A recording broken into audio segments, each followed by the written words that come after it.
Bismillahirrahmanirrahim. Assalamu alaikum. Today we are going to study about ophthalmic ultrasonography. ophthalmic बोलते हैं कि कोई भी चीज़ जो कि आई से रिलेटेड हो. Mean to say ophthalmic is referred to the eye.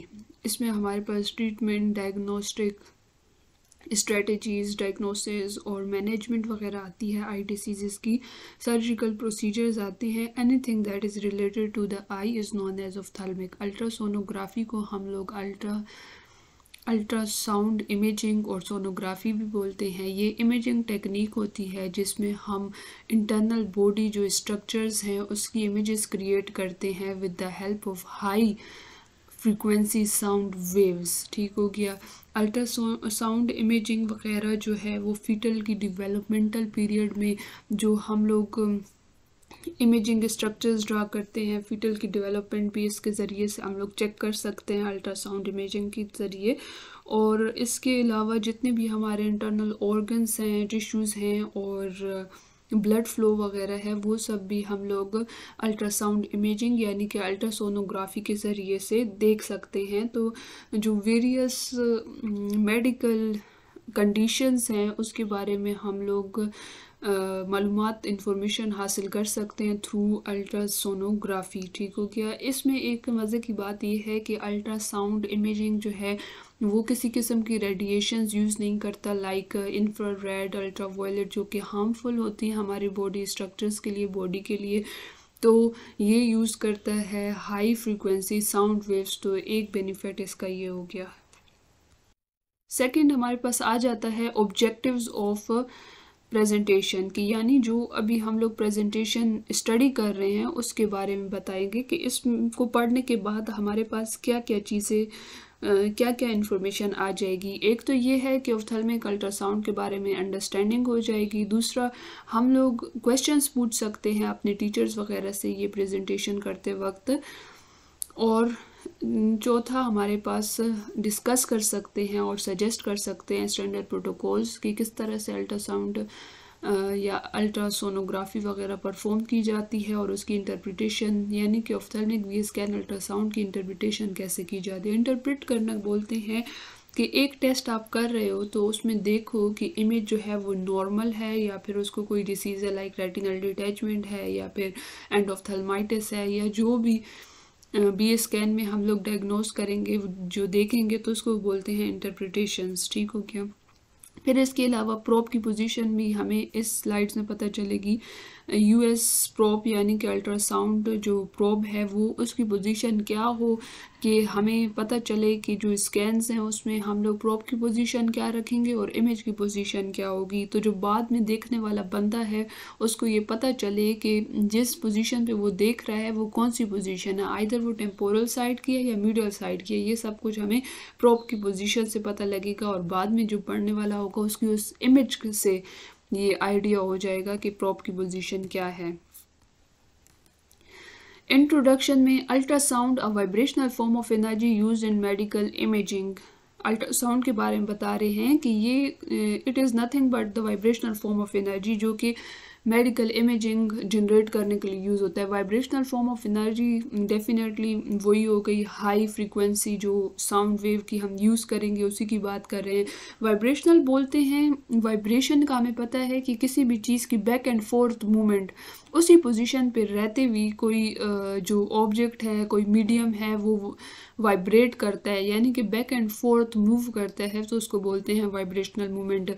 Daily जो हमारी लाइफ है उसमें वाइब्रेशनल मूवमेंट कैसे होती है, बजिंग ऑफ फ़ोन जैसे हो गया. जब हमारे पास कोई मैसेज आता है, कॉल वगैरह आती है तो फ़ोन जो है वो बजिंग स्टार्ट कर देता है. तो वो एक्चुअली उसकी वाइब्रेशन ही होती है जो कि वो वाइब्रेट कर रहा होता है. फिर इसके अलावा हमारे पास जो म्यूज़िकल इंस्ट्रूमेंट वगैरह होते हैं उसमें जो स्ट्रिंग वगैरह जो है जब अब मुझे उसका नाम नहीं आ रहा, वो गिटार होता है आई थिंक, उसमें स्ट्रिंग्स होते हैं जब वो हम प्ले करते हैं तो वो वाइब्रेट करती हैं उसकी स्ट्रिंग्स. ठीक हो गया. तो उसकी वजह से हमारे पास वो साउंड प्रोड्यूस होता है. तो इसी तरह मेडिकल इमेजिंग भी हमारे पास जब साउंड वेव ट्रेवल करके जाती है तो वो वाइब्रेट करती है जिसकी वजह से हमारे पास मेडिकल इमेजिंग प्रोड्यूस होती है. इसको बोलते हैं ultrasound. Ultrasound is nothing but the vibrational form of energy used in the medical imaging. फिर हमारे पास formats of display of ultrasound signals. Formats बोलते हैं पैटर्न्स को, यानी कि डिफरेंट पैटर्न्स होते हैं, including A scan, B, C, D, M and Doppler. कहते हैं अल्ट्रासाउंड जो है उसमें डिफरेंट पैटर्न्स प्रोड्यूस होते हैं। A for scan, B for brightness, C for coronal, D for deflection, M for motion and Doppler.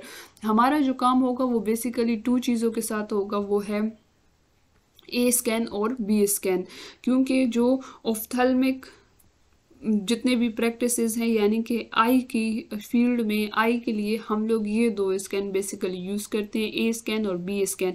तो ये वेरियस कैटेगरीज में इनको वेरियस फॉर्मेट्स में डिवाइड किया गया on the basis of their pattern. Mean to say अगर हम ए scan की बात करें तो ए फॉर एम्पलीट्यूड, ये देखें ये इस तरह की कुछ इमेजेस होंगी। मेरी ड्राइंग थोड़ी अच्छी नहीं है, आगे आ भी जाएगा। तो ये एम्पलीट्यूड है, यहाँ पर एक एक्सिस मौजूद होता है, ठीक हो गया। तो मीन पोजीशन होगा, ये जो एक्सिस होता है ये मीन पोजीशन है। मीन टू से जहाँ से वेव स्टार्ट हुई, ये साउंड वेव ऐसे रिफ्लेक्ट बैक होके आएंगी स्ट्रक्चर से और एम्पलीट्यूड बनाएंगी।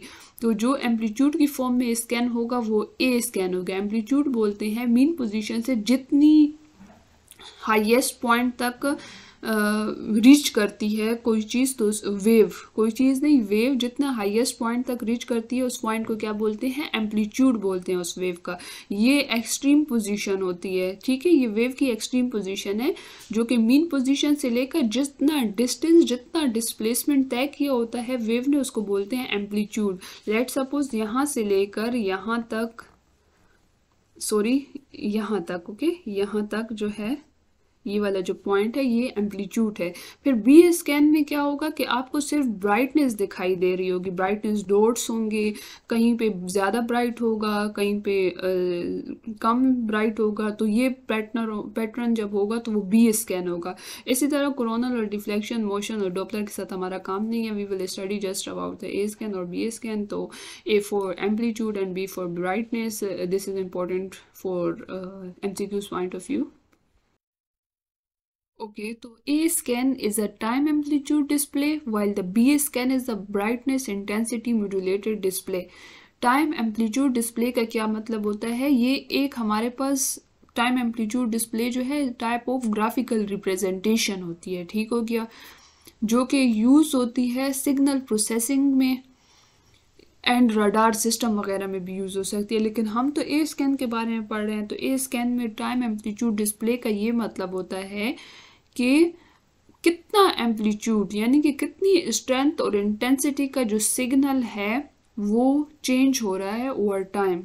लेट सपोज ए स्कैन में सिग्नल जाएंगे, आई के अंदर जो वेव जा रही होगी, हाई फ्रीक्वेंसी साउंड वेव जाएगी, वो डिफरेंट जो इंटरनल स्ट्रक्चर्स हैं आई के, रेटिना वगैरह, विट्रस वगैरह, उससे रिफ्लेक्ट बैक होके आएगी और मशीन के अंदर वो हमारे पास इमेजेस डिस्प्ले करेगी।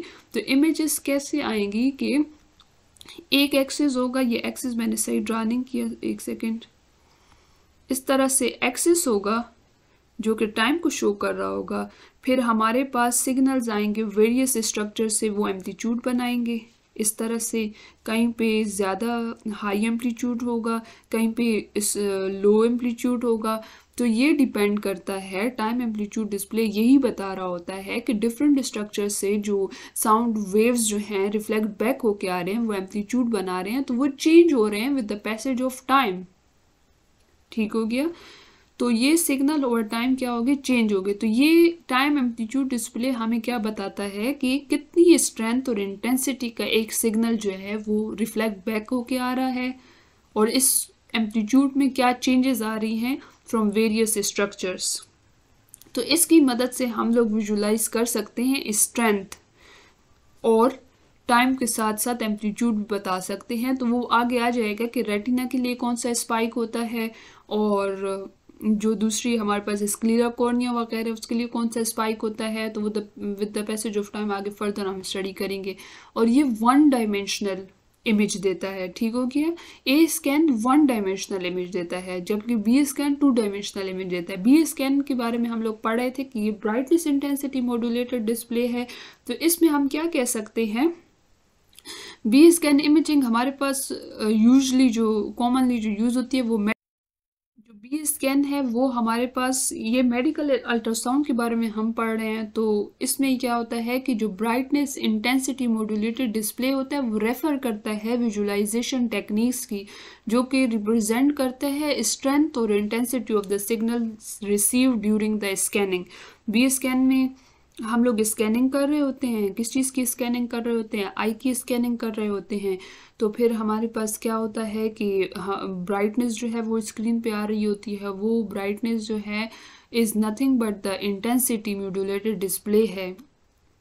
मीन टू से कि स्ट्रेंथ और इंटेंसिटी के बारे में बताता है हमारे पास।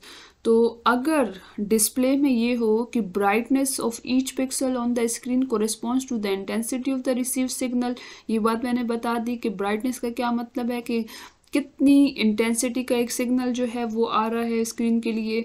अगर स्ट्रॉन्गर सिग्नल होगा तो ब्राइटर पिक्सल होगी, ज़्यादा ब्राइट इमेज बनेगी, और अगर वीकर सिग्नल आएगा तो फिर हमारे पास डार्कर पिक्सल की जो इमेज है वो बनेगी। तो this modulation of brightness helps highlight variations in signal strength across the scanned area. ठीक हो गया, ये 2 पॉइंट समझ आ गए हैं। फिर बी स्कैन इमेजिंग में हमारे पास क्या होता है कि बीम जो है वेव जो अल्ट्रासाउंड और रडार वगैरह होती है वो ऑब्जेक्ट के अंदर लेके जाई जाती है, जिसको हमने स्कैन करना होता है, और उसकी फिर जो इंटेंसिटी है रिफ्लेक्टेड और स्कैटर्ड वेव्स की जो इंटेंसिटी है उसको क्या कर लिया जाता है, मेजर कर लिया जाता है। Is that clear now? B scan में क्या होता है कि एक वेव जो है अल्ट्रासाउंड और रडार वेव जो है वो जाती है उस ऑब्जेक्ट के अंदर, यहाँ पर तो हम स्ट्रक्चर की बात कर रहे हैं, आई के अंदर जाती है और उस पार्ट को स्कैन करती है जो कि हमने स्कैन करना होता है, और फिर हम लोग जो उससे रिफ्लेक्ट बैक होके स्कैटर्ड बैक होके जो वेव्स आती हैं उसकी इंटेंसिटी को मेजर कर लेते हैं, और ये जो डेटा है इसको प्रोसेस कर लिया जाता है और ये डिस्प्ले होता है in the form of 2 dimensional images. जबकि ए स्कैन में भी यही सारा प्रोसीजर होता है, लेकिन जो इमेज आ रही होती है वो 1 डायमेंशनल होती है। तो ए स्कैन 1 डायमेंशनल है, बी स्कैन 2 डायमेंशनल है। 2 डायमेंशनल का मतलब होता है जिसमें 2 हमारे पास एक्सेस मौजूद हों, जैसे कि एक्स एंड वाई, जो कि चीज़ को 2 डायमेंशंस में शो करे। 1 डायमेंशनल का मतलब है जो कि सिर्फ चीज़ को एक ही डायमेंशन में प्रेजेंट करे, जैसे कि लेट सपोज मैं एग्जांपल ले लेती हूँ 1 डायमेंशनल डेटा, जैसे कि for instance 1 2 3 4 6 is a 1 dimensional array और सीक्वेंस, तो ये 1 डायमेंशनल है। बी स्कैन 2 डायमेंशनल है, तो इसका एक्स एक्सिस में फॉर एग्जांपल 2 चीज़ें मैं ले रही हूँ, एक एक्स एक्सिस में एक वाई एक्सिस में, तो वो हमारे पास क्या हो गई, 2 डायमेंशनल हो गई। तो मैंने 2 चीज़ें आप लोगों को बता दी ए स्कैन और बी स्कैन के बारे में। ये बहुत आसान है इनका डिफरेंस। एक तो ए स्कैन सबसे पहले 1 डायमेंशनल है, बी स्कैन 2 डायमेंशनल है। ए स्कैन जो है टाइम एम्पलीट्यूड डिस्प्ले है, यानी कि ये टाइम और एम्पलीट्यूड के दरमियान में बताता है कि with the passage of time कितनी इंटेंसिटी का, कितनी स्ट्रेंथ का एक सिग्नल रिफ्लेक्ट बैक होके आ रहा है आई से, और वो एम्पलीट्यूड बना रहा है। जितनी ज़्यादा रिफ्लेक्शन ज़्यादा होगी और जितनी ज़्यादा स्ट्रेंथ ज़्यादा होगी उतना ज़्यादा एम्पलीट्यूड वाली इमेज बनेगी, और जितनी ज़्यादा कम वीक सिग्नल आएगा तो उतना एम्पलीट्यूड कम बनेगा। ये हो गया। इसी तरह से हम आगे पढ़ते जाएंगे डेंसिटी का भी इफेक्ट, कि डेंसिटी ज़्यादा होगी तो कितना एम्पलीट्यूड बनेगा और कम होगी तो कितना बनेगा। बी स्कैन में भी इसी तरह हमने पढ़ा कि सिग्नल्स मशीन से जाते हैं आई के अंदर, और फिर आई से जो वेव जा रही है, बेसिकली वेव जा रही है ना, हाई फ्रीक्वेंसी साउंड वेव आई के अंदर जाएगी। डिफरेंट जो हमारे पास स्ट्रक्चर्स हैं आई में उससे रिफ्लेक्ट बैक होके आएगी। जो ज़्यादा इंटेंसिटी वाले सिग्नल होंगे, ज़्यादा स्ट्रेंथ वाले होंगे, वो ब्राइट इमेज देंगे, और जो वीक सिग्नल होगा, वीक स्ट्रेंथ वाले सिग्नल्स होंगे, वो बैक आके मॉनिटर स्क्रीन पे कम ब्राइटनेस वाली पिक्सल वाली जो पिक्सल इमेज को ही बोलते हैं देगी। ठीक हो गया। तो B scan brightness intensity modulated display, इसका ये मतलब है। फिर दूसरा हमारे पास ए स्कैन में इक्वल्स are displays at vertical deflections from a base line. ये वही वाली बात हो गई यहाँ पर जो मैंने एक बार पहले भी बता दी कि हमारे पास क्या होता है, ये एक्सिस हो गया जो कि स्ट्रेट लाइन में होती है। ठीक हो गया। तो कहते हैं कि इक्वस क्या बोलते हैं कि आप let suppose echo simple words में अल्ट्रासाउंड के अलावा अगर एक एम्प्टी बड़ा सा हॉल है उसमें मैं बोलती हूँ तो मेरी आवाज़ जो है वो रिफ्लेक्ट बैक होके आती है मेरी ईयर्स में। तो उसको इको बोलते हैं। तो इसी तरह इस मशीन में भी क्या सिस्टम है कि जब सिग्नल्स जाएंगे आई के अंदर तो वो वापस आएंगे, वो इकोज होती हैं एक्चुअली, जो कि आके डिस्प्ले हो जाती हैं as a vertical deflection from a base line. तो ये जो मैंने ड्रा की ये बेस लाइन है, और जो डिफ्लेक्शंस की ये बात करें तो ऐसे वर्टिकल डिफ्लेक्शंस आती हैं जिसको स्पाइक्स बोलते हैं। ठीक हो गया। बी स्कैन में कहते हैं echoes are displays at dots. A scan में तो स्पाइक्स आ गई, जो ये लोग कह रहे हैं वर्टिकल लाइंस आ गई हैं, बेस लाइन से ये ऊपर होती हैं। जबकि बी स्कैन में भी ऐसे ही होता है, इको आ रही होती है, वो actually reflected high frequency waves ही होती हैं जिसको इको का नाम दिया हुआ है। तो वो डिस्प्ले होती हैं in the form of dots. ये जो मैं बड़ा डॉट ड्रा करूंगी ये ज़्यादा ब्राइटनेस को शो करेगा, जो छोटा डॉट ड्रा करूंगी वो छोटे को करेगा। ये मैं सिर्फ सपोजिशन ले रही हूँ, यहाँ पर समझा रही हूँ, आगे इमेजेस में आप लोगों को क्लियरली समझ आ जाएगा। ए स्कैन में the strength of the echo is indicated by the height of the spike. A scan में हमने इको की अभी स्ट्रेंथ भी लेनी है ना, कि इको की स्ट्रेंथ क्या है, वीक है, आया इको जो आ रही है वो वीक है, या फिर वो इंटेंसिफाइड, हाईली इंटेंसिफाइड है, यानी कि स्ट्रॉन्ग है। तो वो हमें पता चलेगा स्पाइक से। जितनी स्पाइक ज़्यादा बड़ी होगी, जितना ज़्यादा डिस्टेंस बेस लाइन से vertical line vertical deflection show करेगी तो उतनी ज़्यादा स्ट्रेंथ होगी, और जितनी छोटी सी स्पाइक आएगी, जितनी मतलब ये जो स्पाइक ये छोटी है ना, तो इसका ये मतलब है कि स्ट्रेंथ जो है इस स्ट्रक्चर की कम है। फिर बी स्कैन में किस तरह से पता लगेगा कि जो strength of the echo is indicated by the brightness of the dots. अभी मैंने कहा था कि ये वाला ज़्यादा ब्राइट है और ये वाला जो है ये कम ब्राइट है। तो जो ज़्यादा ब्राइट वाला है वो ज़्यादा इंटेंसिटी, स्ट्रॉन्ग इंटेंसिटी शो करेगा उस स्ट्रक्चर की, और ये वाला जो डॉट है छोटा वाला जिसकी ब्राइटनेस कम है वो स्ट्रेंथ उसकी कम होगी। फिर ए स्कैन जो है is a real time display, और बी स्कैन भी जो है वो रियल टाइम डिस्प्ले है। तो ए स्कैन और बी स्कैन में बहुत सारे डिफरेंसेस थे जो कि हमने डिस्कस किया। ए 1 डायमेंशनल है, बी 2 डायमेंशनल है। A scan time amplitude display है, B scan brightness intensity modulated display है। ए स्कैन में इकोज जो है वर्टिकल डिफ्लेक्शन की फॉर्म में होती हैं फ्रॉम अ बेस लाइन, जबकि बी स्कैन में डिस्प्ले होती है इको एज अ डॉट। फिर स्ट्रेंथ के बारे में पढ़ा कि जितनी ज़्यादा हाइट होगी स्पाइक की उतनी ज़्यादा स्ट्रेंथ होगी उस स्ट्रक्चर की, जितनी कम होगी उतनी कम होगी, यानी कि वाइस वर्सा कह सकते हैं हम। बी स्कैन में भी हमने पढ़ा कि स्ट्रेंथ जो है जो ब्राइटर डॉट होगा उसकी ज़्यादा होगी, and vice versa. Vice versa कहते हैं कि लाइक मैंने कह दिया कि ब्राइट जो डॉट है उस वो शो कर रहा होता है ज़्यादा स्ट्रॉन्ग इस सिग्नल को, स्ट्रॉन्ग स्ट्रक्चर को। ठीक हो गया। और फिर वीक जो स्ट्रक्चर है उसकी ब्राइटनेस कम होगी तो उसकी स्ट्रेंथ भी कम होगी, तो इसलिए मैंने वाइस वर्सा का वर्ड यूज़ किया। लेकिन एक इनमें सिमिलैरिटी मौजूद है जो कि है ए स्कैन और बी स्कैन में, कि ये रियल टाइम डिस्प्ले है दोनों। तो रियल टाइम डिस्प्ले का ये मतलब होता है कि एक चीज़ आप कर रहे हो, अल्ट्रासाउंड कर रहे हो, तो उसी टाइम उसका जो रिज़ल्ट है, जो हमारे पास इंफॉर्मेशन है वो इमीडिएटली एंड कंटिन्यूसली अपडेट हो। मीन टू से वो जो इंफॉर्मेशन है जो हम हासिल करना चाह रहे हैं वो यही है ना कि हम लोग देख रहे हैं स्ट्रक्चर्स को आई के। तो रियल टाइम डिस्प्ले का ये मतलब है कि on the spot immediately and continuously updating of information on the screen और डिस्प्ले एज इट अकर्स। आप कर रहे हो प्रोसीजर और उसी वक्त आपको जो इमेजेस हैं वो स्क्रीन पर डिस्प्ले हो जाए, इसको कहते हैं रियल टाइम डिस्प्ले। यानी कि विदाउट एनी डिले आपको अप टू डेट जो इंफॉर्मेशन है, up to date means on the spot जो इंफॉर्मेशन है वो आपको दे देता है। और टेस्ट और प्रोसीजर्स की तरह नहीं होता, जिस तरह हम बाकी के टेस्ट वगैरह करते हैं तो हमें जो रिज़ल्ट है वो बाद में मिलता है। लेकिन जो ए स्कैन वगैरह बी स्कैन वगैरह वो ऑन द स्पॉट जो कुछ हम कर रहे होते हैं प्रोसीजर्स, उसी टाइम जो कुछ हैपन हो रहा होता है वो सब कुछ स्क्रीन पे शो हो रहा होता है, हमें जो है वेट नहीं करना पड़ता। तो ये इसको बोलते हैं रियल टाइम डिस्प्ले। यहाँ पर ए स्कैन दिखाया गया है। कैसे पता लगे कि ये स्कैन है? क्योंकि इसमें एम्पलीट्यूड, ये देखिए एम्पलीट्यूड बन रहे हैं, इसको बोलते हैं स्पाइक। ठीक है, ये सारी जो है दिखाई दे रही है ये स्पाइक है। हमारे पास ए स्कैन में कितनी स्पाइक्स दिखाई गई हैं? 5 स्पाइक्स हैं। ए स्कैन में कितनी स्पाइक्स होती हैं? 5 स्पाइक्स हैं।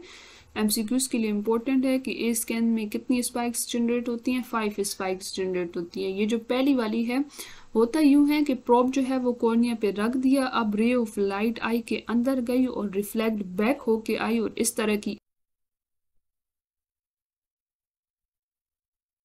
इस तरह की एक इमेज जो है वो हमें कंप्यूटर स्क्रीन पर डिस्प्ले हो जाएगी, जो कि ए वाला जो स्ट्रक्चर है वो हमें रिप्रेजेंट कर रहा होगा कॉर्नियल स्पाइक को। ठीक है, ये कॉर्नियल स्पाइक है, बी वाला एंटीरियर लेंस स्पाइक है, सी वाला जो है वो पोस्टीरियर लेंस स्पाइक है और डी वाला जो है वो रेटिनल स्पाइक है और ई वाला जो है ये ऑर्बिटल स्पाइक है। ठीक हो गया। ये हम क्या पढ़ रहे हैं, ए स्कैन जिसमें 5 स्पाइक्स बनते हैं, यहाँ पर प्रोब कॉर्निया पे रख दिया गया और रे ऑफ लाइट जो है वो गई, सॉरी रे ऑफ लाइट नहीं, हाई फ्रीक्वेंसी जो साउंड वेव्स है वो अंदर गई और फिर रिफ्लेक्ट बैक होके आई, कॉर्निया से रिफ्लेक्शन हुई तो ये वाली स्पाइक बन गई, एंटीरियर लेंस से हुई तो ये वाली बी स्पाइक बन गई, पोस्टीरियर लेंस कैप्सूल से हुई तो सी वाली स्पाइक बन गई, रेटिना से हुई तो डी वाली स्पाइक बन गई और ऑर्बिट तो जानते हैं आई ऑर्बिट के अंदर ऐसे मौजूद होता है ना, तो जो ऑर्बिट से आई वो ये ई वाली स्पाइक बन गई। ठीक है, structures represented by each spikes. Okay, history क्या है अल्ट्रासाउंड की, वो ये है कि सबसे पहले जो अल्ट्रासाउंड टेक्नोलॉजी है वो वर्ल्ड वार 1 में यूज़ हुई थी, क्योंकि उन्होंने डिटेक्ट करना था सबमरीन्स को। तो मंड एंड ह्यूज ने 1956 में for the first time use किया था ultrasound A scan in ophthalmology. Mund and Hughes ने 1956 में first time ultrasound A scan ophthalmology में यूज़ किया था। बॉम एंड ग्रीनवुड ने 1958 में first B scan ultrasound instrument for ophthalmology invent किया था। कोलमैन ने 1970 में डेवलप किया था first immersion B scan instrument. Bronson ने 1972 में डेवलप किया था first contact B scan instrument. तो ये सारी हिस्ट्री है। हमारे लिए कभी एग्जाम्स में ये हिस्ट्री नहीं आई थी, but you people should memorise this, otherwise हमारे लिए ये एग्ज़ाम में नहीं आया था। आई डोंट नो, इस बार आ जाए तो याद कर लें साथ में। Sound Audible frequency of vibrations 20 to 20,000 hertz और साइकिल्स पर सेकंड। ऑडिबल फ्रीक्वेंसी बोलते हैं कि जो यानी कि वो साउंड की फ्रीक्वेंसी जो कि ह्यूमन ईयर जो है हियर कर सके, सुन सके, तो वो कितनी है 20 to 20,000 हर्ट्ज और साइकिल्स पर second. Is this important for the MCQs? Yes it is.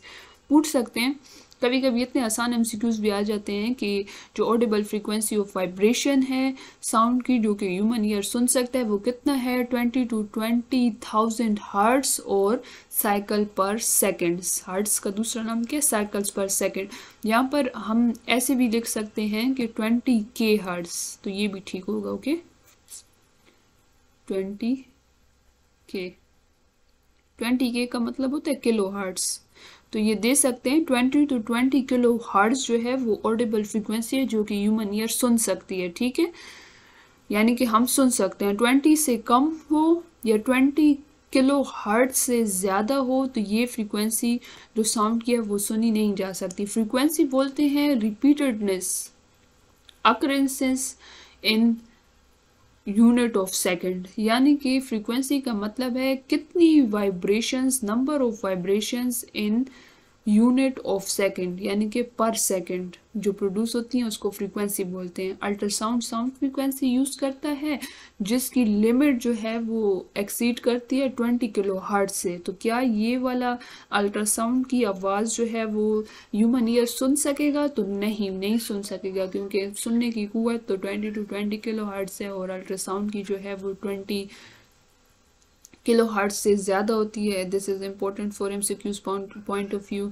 The higher the frequency of the ultrasound the shorter the wavelength. ये तो सबको पता है, फिजिक्स में पहले से पढ़ा हुआ था कि F is equal to V lambda. F is equal to V lambda. ठीक हो गया। तो F फ्रीक्वेंसी है, V क्या है? वेलोसिटी है, और लैम्डा क्या है? वेवलेंथ है। तो ये एक हमारे पास फॉर्मूला आ गया, V is equal to F lambda. तो यहाँ पर देखें कि जब हमारे पास फ्रीक्वेंसी ज़्यादा होगी तो वेवलेंथ क्या होगा, सॉरी ये फार्मूला मैंने गलत लिख दिया,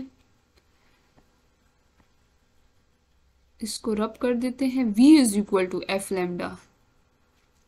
ठीक हो गया, हमारे पास क्या होता है, v is equal to F, यहाँ पर लैम्डा है नहीं तो लैम्डा। ठीक हो गया, इन दोनों के दरमियान में हमारे पास होता है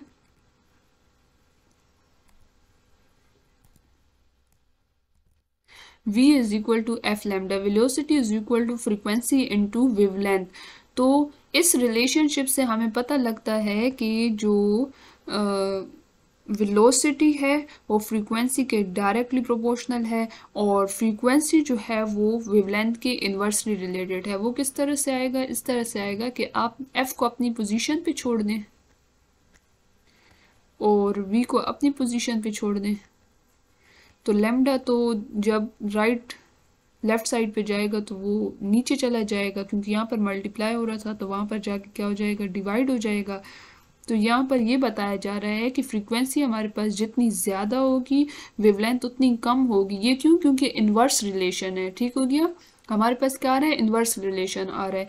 वेवलेंथ जितनी ज़्यादा होगी फ्रीक्वेंसी उतनी डिक्रीज होगी। ये इन्वर्स रिलेशन बोलते हैं कि अगर आपके पास एक चीज़ ज़्यादा हो रही हो तो दूसरी कम हो रही हो, जबकि डायरेक्ट रिलेशन में ये होता है कि एक चीज़ ज़्यादा हो रही हो तो दूसरी भी ज़्यादा होगी एंड वाइस वर्सा। तो ये बात हो गई। फिर कहते हैं कि जितनी शॉर्टर वेवलेंथ होगी, हमने तो पढ़ लिया था पहले कि हाई फ्रीक्वेंसी जो साउंड वेव्स हैं वो यूज़ होती हैं स्कैन बी स्कैन में, तो फ्रीक्वेंसी ज़्यादा होगी और वेवलेंथ जो है वो कम होगी। तो कहते हैं जितनी वेवलेंथ हमारे पास कम होगी उतनी शैलो पेनिट्रेशन होगी साउंड वेव की टिश्यू के अंदर। शैलो क्या मतलब हो गया, एक होता है शैलो और एक होता है डीप फ्राई। हम लोग कहते हैं ना कि शैलो फ्राई कर लो या डीप फ्राई कर लो, तो डीप फ्राई का ये मतलब होता है कि पूरे ऑयल के अंदर एक चीज़ को डिप करके फ्राई कर लो। शैलो में ये होता है कि लाइट सा बस ऑयल लगाओ और उसको फ्राई कर लो। तो ये मैंने जस्ट एग्जांपल दी। होता ये है आई के अंदर कि जो शॉर्टर वेव होती है वो इतनी डीपली पेनिट्रेट नहीं करती टिश्यूज ऑफ द आई के अंदर। टिश्यूज ऑर्गन्स स्ट्रक्चर्स के बारे में बात कर रहे हैं, रेटिना वगैरह, विट्रस। तो जितनी शॉर्ट वेवलेंथ होगी उतनी शैलो पेनिट्रेशन होगी, मतलब इतना डीप उस पूरे स्ट्रक्चर के अंदर नहीं जाएगा बल्कि शैलो सा जाएगा।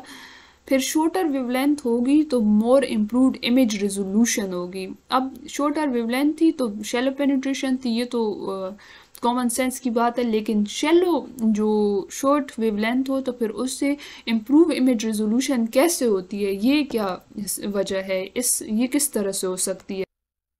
तो ये इस तरह से होता है कि shorter wavelengths enable imaging system to distinguish smaller details because they can resolve final spatial feature. This is analogous to the way higher resolution cameras can capture more detailed images. ठीक है, क्योंकि इनकी एक तो स्पेशियल रेजोल्यूशन ज़्यादा होती है, तो जो शॉर्टर वेवलेंथ ऑफ लाइट जो है ना वो एसोसिएटेड है इम्प्रूव्ड इमेज रेजोल्यूशन के। वो सिवरल फैक्टर्स है, एक तो बेटर स्पेशियल रेजोल्यूशन होती है इसमें, दूसरा आपके पास जो शॉर्ट वेवलेंथ वाली जो वेव होती है ना वो क्या करती है, टिश्यू के अंदर जाती हैं तो ज़्यादा वो स्कैटरिंग एक्सपीरियंस नहीं करती। ठीक है, और इसके अलावा जो लाइट है वो ज़्यादा फोकस, सॉरी हम तो साउंड के बारे में पढ़े हैं, तो साउंड जो है वो ज़्यादा फोकस रहेगा उस टिश्यू के ऊपर और प्रोड्यूस करेगा clear images with sharper boundaries between different structures.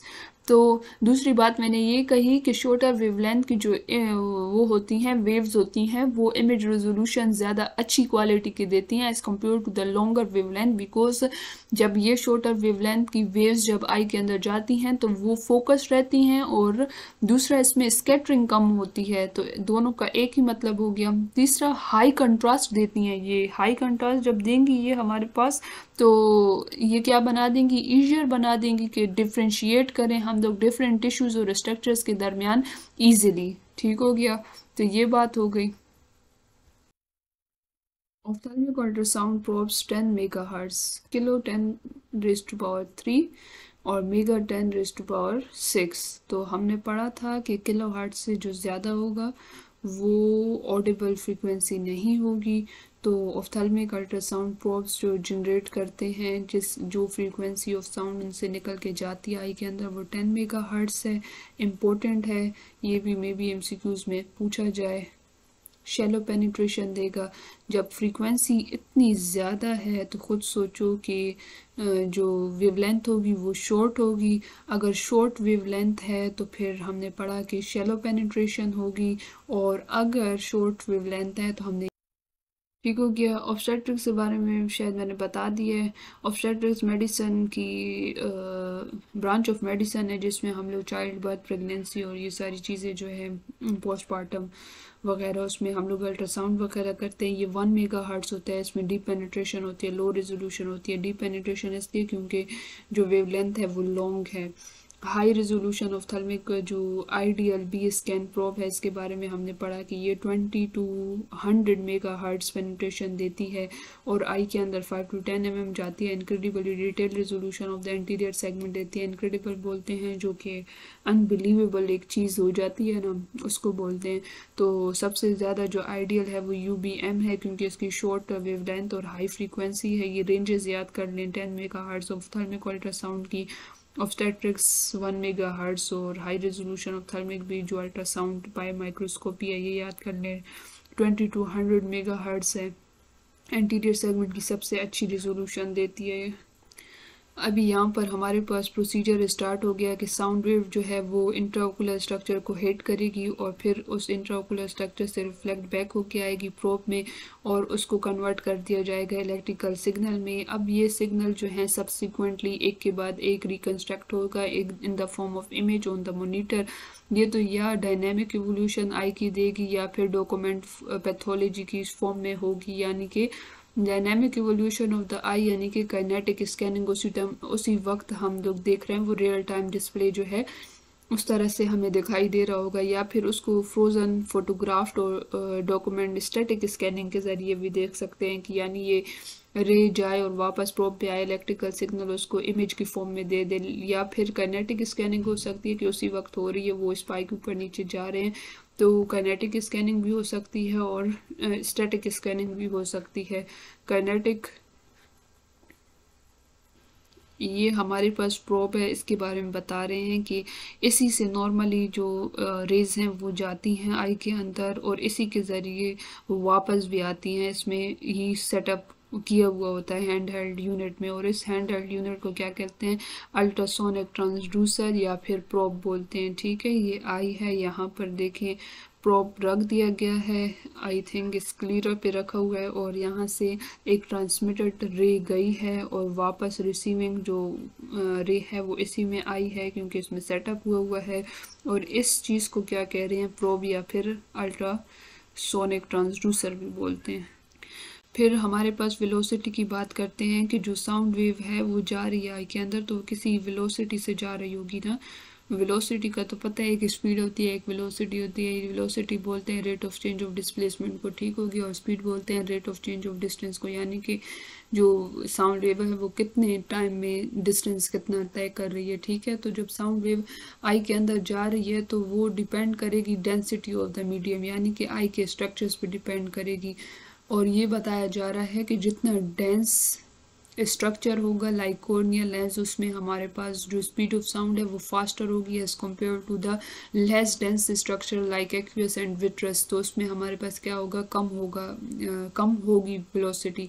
तो यहाँ पर देखें sound travels faster through solids than liquids, तो विट्रस एंड एक्वियस हमारे पास लिक्विड है, इसमें 1532 मीटर पर सेकेंड है, ये भी याद कर ले वैल्यू। और ये बात भी याद कर लें कि वेलोसिटी जो है डेंसर मीडियम में ज़्यादा फास्ट होती है, यानी कि स्पीड ऑफ जो साउंड वेव है या velocity of the sound wave है वो डेंस स्ट्रक्चर्स में ज़्यादा तेज़ होगी, और जो लेस डेंस स्ट्रक्चर्स हैं लाइक लिक्विड एयर उसमें कम होगी। तो कॉर्निया और लेंस जो है एज़ कम्पेयर टू एक्वियस और विट्रस ज़्यादा डेंस हैं, तो उसमें स्पीड ऑफ साउंड जो है वो ज़्यादा है 1641 मीटर पर सेकेंड।